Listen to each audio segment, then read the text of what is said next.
Okay. Alright, hoe dit werk met die blikgooiery of 'n plastiek bottel of wat ook al. Ek het on record deur vir my peloton 16 pelle kan dit nou nog bevestig, ons het nou eendag oor gepraat. 16 dampies in die weermag met 'n roelie geklap. 16 na mekaar. Ek het hulle self opgegooi. Dis 'n tegniek. Dis die ding wat ek altyd op aan hamer is die feit dat alles lê in lyne. So. Vertikaal, horisontaal. As jy die blik vat,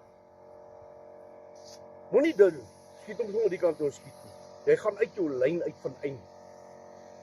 Julle het al mooi gesien hoe Dirk en almal Neil, Tweed. Al die ouens hou die ketty 90 grade. Nou 90 grade gee vir jou 'n lyn. Daar's hy. As jy reguit opgooi, dan staan jy met die blik in jou hand. Onthou dat help jy jou pel gooi hom op. Hou die blik in jou hand. As jou pel hom opgooi, sit jy uit verhouding uit met jou lyne. So jy vat die blik of die bottel en jy gooi hom reguit voor jou op. Dat hy afkom in 'n lyn. Dan draai hom. Oefen dit net, kyk jy wat gebeur. Dis die regte metode. Jy gaan dit ook kan doen.